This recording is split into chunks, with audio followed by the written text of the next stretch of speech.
네, 31세 서울남님입니다. 안녕하세요. 저는 1인 미혼 가구입니다. 부모님 집에서 살고 있어요. 2017년, 18년 지나면서 집값이 급등하고 직장인 근로소득으로는 상상도 못할 만큼의 상승률을 보이는 걸 보다가 벌벌 떨다가 2019년 말에 구로구 개봉동 구축 20평대 아파트를 갭으로 샀습니다. 요즘 흔히 말하는 영끌족이죠. 2년 전세 계약이 2022년 2월에 만기가 됩니다. 이제 얼마 안 남았어요. 이분 2달 반 남았습니다. 그렇죠. 하지만 현재 상황은 한국은행이 기준금리를 올리고 그죠? 2022년에도 금리 인상을 계속하겠다고 하고 있습니다. 투자 실패로 만기정 가용할 수 있는 현금은 3천만 원 정도 남았습니다. 전세 보증금 3억 5천만 원을 충당해야 되는데 현재 담보대출 고정금리가 5%를 육박하는 와중에 5년에서 10년 전 하우스푸어라고 불리던 때의 주인공이 될지 새로운 세입자를 구하여 이자 비용의 낭비를 막는 것이 나을지 정말 고민이 됩니다. 월 수입은 300만 원 초반이고 성과상여를 포함해서 2021년 연봉은 5,800입니다. 평소 월 200 정도 저축을 하기 때문에 200만 원 정도는 월 원리금 상환이 가능하다고 생각합니다. 올해 초에 2% 금리라면 혼자서도 충분히 감당 가능한 정도지만 현재는 1%에도 월 상환금이 크게 달라지는 것 같아 어떻게 해야 될지 고민이 됩니다. 저는 최근 흔히 말하는 영끌족 30대 패닉바잉의 주인공입니다. 집값은 상승했지만 2022년 DSR 강화, 금리 인상 등 어떻게 보면 6개월만 더 빨리 샀으면 어땠을까 하는 생각이 매일 듭니다. 많은 실거주를 희망하는 영끌족은 저와 같은 고민을 할 거라 생각됩니다. 금리 인상, 실거주, 담보대출, 월 상환액과 같은 갭 투자를 하였으나 당장 닥친 문제를 겪은 30대의 문제를 꼭 상담해 주셨으면 좋겠습니다. 이런 건데요. 이분은 일단 집값은 올랐을 거예요. 그죠? 올랐어요? 네. 예, 오르셨을 거고, 구로도 많이 올랐죠. 2021년에도. 그렇죠. 20평대 아파트라고 한다면 20평대 같은 경우는 그래도 한 최소한 3억 그렇죠. 정도는 네, 이상 오르지 않았을까 싶고요. 그러니까 이거를 고민이 되는 거죠. 이분 입장에서는. 이게 어떻게 해야 되지? 네. 어떻게 두 분 중에 누구부터 얘기를 해 주시는 게 좋을까요? 제가 먼저 말씀드릴게요. 네, 알겠습니다. 지금 이분의 가장 큰 고민은 그거예요. 그러니까 일단은 본인은 부모님과 함께 살고 있는데 네. 지금 어떻게 보면 영끌을 통해 가지고 구로구에 있는 구축 아파트를 매수를 했는데 이게 이제 내년에 이제 2월에 이제 전세가 만기라는 거예요. 네. 만기면 이제 새롭게 이제 전세 세입자를 이렇게 맞춰서 하는 것이 맞냐 아니면 내가 여기에 대한 대출 이자에 대한 부담을 하고 그럼 어떻게 독립을 하겠다는 맞아요. 그런 나가는 게 나을지. 네, 나가는 게 나을지. 부모님이랑 지금 살고 있다고 하니까. 네. 거기에 대한 부분인데 저는 이거는 뭐 사실 고민거리라고 생각하지도 않아요. 왜냐하면 이건 이미 답이 저는 정해져 있다라고 생각하고 있고요. 이분이 왜 실거주 하려고 그러는 거냐면 들어가서 2년 살아야지 또 양도세가 그쵸. 네. 그래서 말씀드리면 네. 저는 첫 번째는 뭐냐면 현재 지금 전세금에 대한 부분에 있어서 이거를 상환해가지고 내가 대출 이자를 내가 부담해야 돼. 그럼 거기서 부담을 느끼는 상황이잖아요. 네. 이분 같은 경우에는 굳이 이걸 부담할 필요 없다 생각하고 다시 새로운 세입자를 맞춰가지고 전세를 소위 말해 세팅을 하는 거죠. 한 바퀴를 더 돌린다. 한 바퀴 더 돌리는 거죠. 한 바퀴를 더 돌리는 거고 또 하나는 이제 조금 전에 말씀하셨잖아요. 실거주 요건 2년을 맞추기 위해서 하는 건데 근데 실거주 요건 2년이 2년 뒤에는 어떻게 될지 모르는 거예요. 실제 또 부동산 시장이 안정화되고 그리고 또 정책의 변화로 인해서 실거주 요건 없이 그냥 보유 기간만 2년 이상 갖고 있다 하더라도 양도세 비과세를 받을 수 있는 가능성이 있기 때문에 지금 당장 고민할 필요는 없다고 생각하고 있고 또 하나는 지금 현재 이분 같은 경우에는 만약에 내가 실질적으로 내가 들어가 살아야 돼. 그럼 감당해야 될 그 비용에 대한 부분이 3억 5천을 5% 기준으로 본다 하더라도 1년이면 1,800. 그러면 한 달에 150이거든요. 이게 이자만 이만큼인 거죠? 그렇죠. 이자만. 이자만 150인데 굳이 이 150만 원의 생 돈을 날리면서 내가 거기에서 실거주할 필요가 있느냐. 어차피 이분 지금 부모님과 같이 살고 있는 거잖아요. 그죠. 그리고 나중에 또 결혼을 해가지고 결혼을 하고 난 다음에 그러면 결혼을 하고 난 다음에 그때 이 사람이 뭐 분가를 하든 뭘 하든 그때는 이제 뭐 그때 상황에 맞춰서 하겠지만 지금 현재 앞분이 결혼 계획이 없는 상황에서 미혼 가구라고 한다고 하면 굳이 1,800이면 1년에 1,800이면 2년이면 3,600이거든요. 그죠. 그러면 그 돈으로 할 수 있는 것이 정말 좀 많다고 생각합니다. 많다고 생각하는데 그거를 이렇게 어떻게 보면 은행에 소위 말하면 이제 은행 좋을 일만 시키는 것이 저는 네네. 의미가 없다고 생각하고 있고 그래서 지금 어떻게 하면 내 생활비를 줄여가면서 네. 이 이자를 갚을까요 고민하기보다는 저는 마음 편안하게 다시 어쩔 수 없이 전세제 세팅을 하고 네. 그리고 나서 2년 뒤 시장 상황을 맞춰서 거기에 맞는 포트폴리오 전략을 짜는 것이 가장 베스트하지 않을까 싶어요. 저는 앞으로 아니 이런 게 있는 것 같아요. 이분이 고민이 되는 게 이런 것 같아요. 이제는 이제 임대차 3법의 시대라서 한 바퀴가 4년짜리가 됐잖아요. 네. 그래서 이제 2022년 2월부터 두 바퀴 돌린다 그러면 2026년 되니까 그때 되면은 또 지금 3080 이런 것들을 조금씩 현실화되기 시작하는 시점이 되잖아요. 네. 공급이. 그러면 이제 그때 세 못 맞출까 이런 것도 좀 고민이 되지 않을까 이런 생각도 되는데 저는 그 4년 동안 올라가는 폭이 물론 그때 좀 세 맞추기 어려울 수도 있겠으나 올라가는 폭이 그때 떨어지는 폭보다 훨씬 많지 않을까라는 생각도 들긴 해요. 그렇죠. 네, 전문 투기꾼 입장에서 어떻게 생각하세요? 일단은 네. 상담 신청을 하셨을 때 네네. 이제 구로구에 있는 20평대 구축 아파트다라고만 하셨고 그 아파트가 어떤 아파트인지 맞아요. 지금 가격이 얼마인지가 정확하게 파악이 되지 않고 네. 또 그 매물의 시장 상황은 어떤지가 확인되지 않는 상황에서 자세한 상담이 어려웠던 상황인데 네. 오늘 부산에서 올라오는 길에 제가 소울남님한테 개인적으로 연락을 드렸습니다. 연락을 드렸어요? 네, 드렸고 좀 더 자세하게 설명을 드리고 싶어서 연락을 드려서 파악을 해보니까 네네. 지금 당시에 약 5억대 정도의 매수를 하셨던 걸로 지금 파악이 되고 지금은 8억 정도 하는 물건이라 네. 이미 3억 정도 이상의 매가 차익이 나 있는 상황입니다. 네네. 사실 제일 처음에 말씀드리고 싶은 것은 정부의 정책, 시장의 환경 이런 것들로 인해서 지금 내 집 마련을 하기가 너무너무 어렵습니다. 사실은. 근데 2019년도에 실거주집이 필요한 상황에서 네. 내 집을 못 구할 수도 있다. 라는 생각 때문에 연끌을 했다고 생각하시지만 네네네. 결국 그 마지막 사다리를 잡은 것이 소위 말하는 요즘 말하는 벼락거지의 상을 네. 스스로 막아내신 거라고 저는 판단을 하기 때문에 네네. 조금 자신감을 가지셔도 되겠다라는 생각을 드리고 그때는 그렇게 주도적으로 움직일 수 있었는데 왜 이제서야 부담이라는 걸 가지게 되는가에 대해서는 한 번 정도 생각해 볼 필요가 있다라고 생각이 됩니다. 네네. 결국은 그 나와 있는 대출의 원리금 상환액을 본인이 다 본인의 월급 또는 생활비를 아낀 금액으로 감당을 하려고 하다 보니 당연하게 부담이 네네. 생기는 부분이고요. 네. 결론적으로 저는 성준님께서 말씀하신 이제 들어가지 않고 한 바퀴를 더 돌리는 부분에 대해서는 네. 똑같은 의견인데 네. 조금 더 자세하게 설명을 드리면 디테일이 있네요. 현재 그 통상적인 LTV가 서울 같은 경우에 40% 정도 됩니다. 맞습니다. 그리고 이 물건의 현재 KB 시세가 8억입니다. 네. 즉 대출이 3억 2천 정도밖에 나오지 않는다는 뜻이고 본인이 현금 3천만 원을 가지고 있는 상태에서 네. 이 세입자를 내보내기 위해서 3억 5천을 넣으면 네. 대출은 완전히 연끌 상태에다가 네. 본인이 가진 돈은 전혀 없게 되는 더 위험해지는 그렇죠. 거죠. 진정한 연끌의 길로 가시게 네. 되는 상황이 되고 네. 그래서 그 집이 오르느냐 내리느냐에 따라서 본인의 재산이 너무나 많이 위험하게 움직이는 상황이 될 수 있습니다. 네.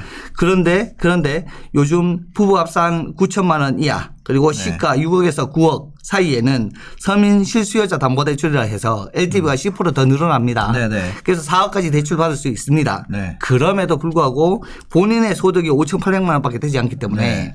DSR 문제로 결국은 보증금을 다 돌려줄 수 있을 만큼의 대출을 1금융에서는 받기 힘들어지십니다. 네. 결국은 2금융 가서 DSR을 50%로 받아야 3억 6천을 받을 수 있는데 네네. 그렇게 되면 나는 그 세입자를 내보내기 위해서 2금융권의 대출을 쓴 사람이 되고 그죠. 지금 안 그래도 올라가고 있는 금리에 신용등급까지 직격타가 따라가야. 되는 거죠. 바로 올라가죠. 결국은. 네. 그래서 제가 말씀드리고 싶은 카드는 딱 두 가지인데요. 두 네. 가지인데 실제로 제일 먼저 설명드리고 싶은 건 좀 전에 성준님께서 말씀하신 네. 실거주를 하지 않고 네. 다시 전세를 놓고 단 대체 투자처를 확보하는 거라고 말씀을 드리고 싶습니다. 더 살아 다른 걸. 무슨 말이냐면 구로구는 지난 1년간 23%의 평균 전세가가 상승을 해왔습니다. 네. 최근에도 18%가 상승을 했고 네네. 이는 전국에서 13위권 그리고 서울에서는 3위권에 해당합니다. 그렇죠. 굉장히 전세가가 많이 올라가고 있어요. 네. 실제로 이 매물도 오늘 시장 가서 확인해 보니 당시에 3억 5천에 전세를 놨는데 네. 실거래가 5억에 된 바가 있고 전세가 네. 5억까지 올라갔다는 거래가 된 네. 바가 있고 현재 호가가 5억 5천에 나와 있습니다. 그리고 이 물건이 해당 평대가 500세대가 되는 집인데 네. 물건이 딱 2개밖에 없어요. 아. 이게 좀 전에 말했던 뉴스하고 완전히 틀리다라는 거죠. 그렇죠. 물건이 쌓이고 있다, 가격이 내려가고 있다와 네. 정반대의 움직임을 하고 있는 네. 것이 네. 지금 현재 구로구의 소형 아파트라는 것을 분명히 말씀을 드린다면 실제 현장은 이렇다는 거예요. 그렇죠. 네. 이 물건은 대출에 의한 레버리지 효과보다 네. 전세 보증금에 의한 레버리지 효과가 훨씬 큰 물건이기 때문에 그 레버리지의 효과를 충분히 활용할 수 있는 방법으로 검토를 하시는 게 맞을 것 같습니다. 그런데 네. 저는 이 물건을 5억에 또는 5억 5천에 전세를 놓지 네. 않을 듯합니다. 왜냐하면 그 레버리지조차도 빚이고 네. 추후에 전세가가 흔들렸을 때 위험해질 수 있기 때문에 저라면 네. 약 4억 정도의 보증금을 받고 어허. 나머지를 월세를 받을 것 같습니다. 4억의 반전세. 그렇죠. 네. 지금 5억 5천에 나와 있는 물건을 보증금 4억에 넣는다면 네. 내년에 전세 또한 총량 규제 때문에 대출에 영향을 받아서 보증금이 싼 소형 물건을 찾는 세입자가 반드시 있을 겁니다. 네. 물론 지금 2개월밖에 안 남은 상황이기 때문에 보증금을 조금 현격하게 내려야 되는 부분도 있어서 네, 네. 4억 정도로 놓고 한 30만 원에서 40만 원 정도의 4억에 30. 현금 흐름을 조금 만들 것이다. 네. 그렇게 해놓은 상태에서 본인이 현금 3천만 원을 들고 있고 그리고 전세 보증금 인상분 약 5천만 원을 합하면 네. 약 8천만 원 정도의 현금이 확보가 되십니다. 네. 이를 저는 비규제 지역으로 추가 투자를 할 듯합니다. 왜냐하면 지금 전세를 그대로 유지하고 있기 때문에 본인의 DSR이 소진되지 않았어요. 그렇죠. 즉 추가적인 집을 사기 위해서 대출을 받을 수 있는 조건을 갖춰놓은 상태에서 네. 집이 한 채 더 있고 본인이 전입을 하지 않는 상태에서도 대출이 나올 수 있는 것은 네. 비규제 지역밖에 없습니다. LTV 네. 약 60% 정도가 나올 것이고 네. 또한 규제 지역의 한 채 또 비규제 지역의 한 채 두 채를 들고 있을 때 취득세가 중과가 되지 않는 점도 장점이라 할 수 있습니다. 그래서 그렇죠. 본인의 가용 자금을 생각을 한다면 약 4억에서 5억대의 아파트가 네. 매수가 가능한데 현재 비규제 지역에 상승하고 있는 지역 공급이 부족해서 상승하고 있는 지역에 4, 5억대 아파트면 네. 그래도 중급 이상 4, 5억대. 예, 리딩을 할 수 네. 있는 아파트를 충분히 저는 아하. 매수를 할 수 있다고 생각을 합니다. 20만 정도 도시 규모로. 그렇죠. 예, 20만에서 30만 정도 도시 규모로 아마 요 4, 5억대라 그러면 국평으로 접근하면 그렇지 그렇죠. 않을까. 예. 결국은 근데 거주 조건이 안 맞아서 지금 구로구에 있는 집이 3억이나 올랐는데 네. 이를 양도세를 면제를 받지 못하는 것이 가장 문제점이 될 수 있어요. 사실은. 양도세. 네, 그렇죠. 그 상황에서 결국 한 채를 더 사게 되면 결국 매도의 타이밍이 꼬이게 되면서 네. 찾는 비규제 지역의 물건은 일반 과세를 맞을 수밖에 없고 네.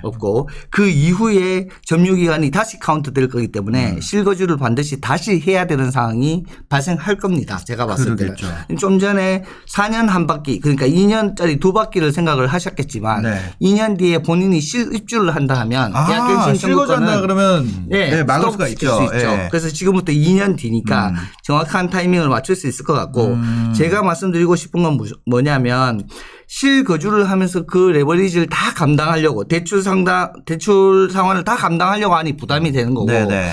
본인이 자금이 돌아서 다른 추가 투자가 이루어지고 그 추가 투자를 통해서 수익이 생기게 되는 순간 네. 그 수익이 이 대출 이자를 차후에 감당하게 된다면 본인이 실제로 실거주를 해야 되는 타이밍에 좀 더 마음 편하게 갈 수 있는 거지 않느냐. 다른 데서 오른 거 가지고 여기를 갚아. 그렇죠. 여기를 보증금을 내줘라. 네.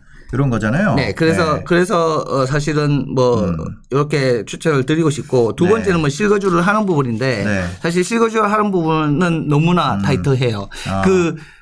투자에 대한 부담이 너무 많이 네. 생기실 거예요. 네. 그래서 그렇게는 추천을 드리고 저는 싶지가 이분이 않아요. 왜 이 실거주 생각을 했는지 이 글만 보고 추정하는 바는 이런 거예요. 이분이 이런 멘트가 있어요.